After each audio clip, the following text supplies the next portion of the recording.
Hello, Cowboys fans. Welcome to our channel, where we dive deep into the world of the Dallas Cowboys, bringing detailed analysis, breaking news, and everything you need to know about our favorite team. Today, we have a hot topic. Who needs to step up for us to finally win the long-awaited Super Bowl? We'll discuss the responsibilities of Jerry Jones, Mike McCarthy, and Dak Prescott, and how their decisions and performances can impact the upcoming season. Before we start, I'd like to remind everyone that we're on a mission to reach 1,000 subscribers on the channel. If you haven't subscribed yet, click the subscribe button and hit the bell icon to never miss an update. We have new videos every day, so you'll always have fresh Cowboys content to follow. Let's embark on this journey to the Super Bowl together. Jerry Jones, Mike McCarthy, or Dak Prescott.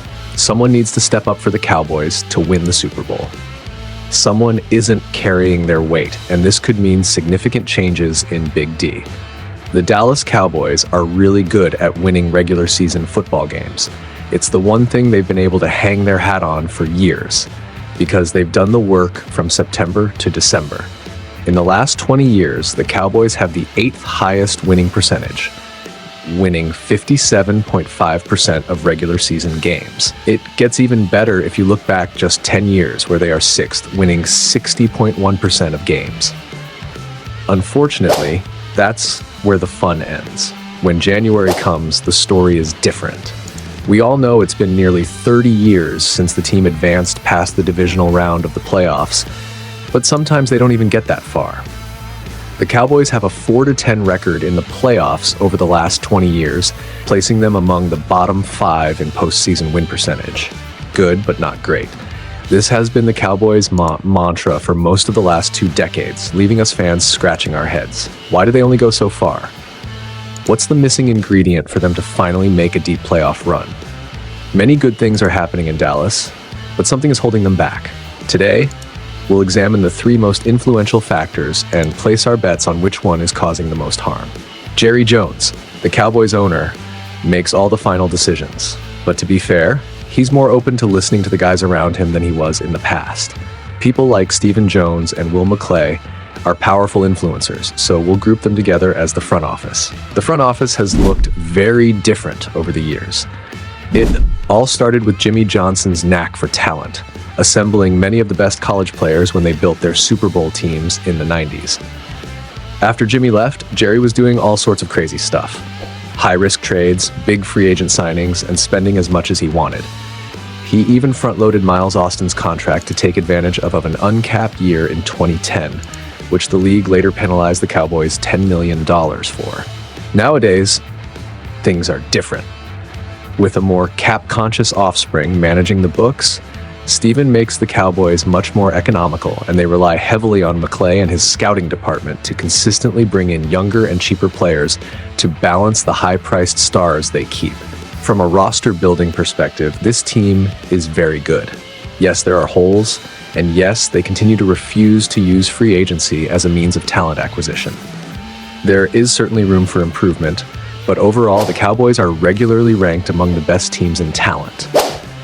So, overall, how do you feel about the Cowboys front office? Dak Prescott. If you believe the Cowboys have had plenty of talent on the roster over the years, someone else must be screwing things up.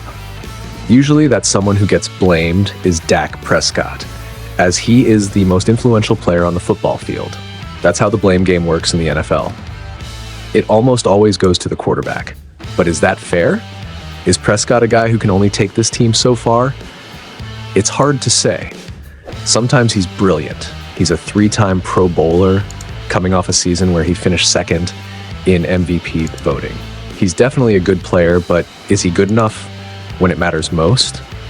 This is the new narrative when adjusting the goalposts of how Prescott should be perceived, but to be fair, he brought this on himself. Except for a great game against Tom Brady's Buccaneers in 2022, Dak's most recent postseason performances have ranged from mediocre to below average. He's thrown multiple interceptions in his last 2 playoff games and just 1 touchdown in his last 4 playoff games. While Prescott has been generally good in the regular season, he hasn't been the guy in the playoffs when the competition is a bit tougher. What do you think of Mr. Prescott? Limiting how far they can go. And to be fair, coaching isn't exclusive to McCarthy. It also includes Mike Nolan, Kellen Moore, John Fassel, Dan Quinn, Brian Schottenheimer, and all the assistants who play a crucial role. Whatever they're doing, it hasn't been enough at the most critical moments of the season. What do you think of McCarthy's coaching ability? Coaching is a crucial component for any successful NFL team, and McCarthy, being a Super Bowl winner with the Packers, brought high hopes when he arrived in Dallas. However, postseason results have not matched expectations. The Cowboys have faced strategic and execution difficulties in decisive moments, raising doubts about McCarthy's decisions and his ability to adjust the game plan as needed. Future perspectives. There's plenty of blame to go around, and there's a chance that change is coming. Prescott is in the final year of his contract. The same goes for McCarthy, and you never know when McClay might have had enough and get a good payday as a GM somewhere else. As for Jerry and Steven, well, they're not going anywhere anytime soon. But when you look at the three most influential factors, which one has to go? Beyond the main figures, another issue that needs to be addressed is the evolution of the team's offensive and defensive strategies. The NFL is constantly changing, and teams that don't adapt to new tactical trends tend to fall behind. The Cowboys' front office and coaching staff need to be proactive in innovating and adjusting their approaches to remain competitive in such a dynamic environment. Finally, team culture is an intangible but significant factor. Creating a winning mentality and a high-performance environment can be the difference between success and failure in crucial moments. This involves not only players and coaches, but the entire organization, from the owner to the support staff.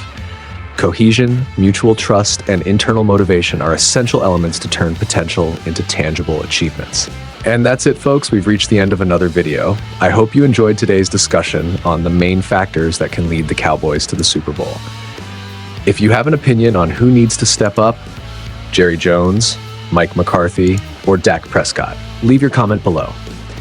We love hearing what you have to say and continuing this conversation with our community. If you haven't subscribed to the channel yet, make sure to subscribe now.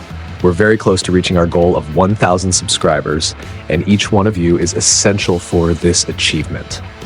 When you subscribe, don't forget to hit the bell icon to receive notifications whenever a new video goes live. We have new content every day, bringing the latest news, analysis, and everything about the Cowboys. Thank you very much for watching and for your continued support. Share this video with other Cowboys fans and help us grow even more.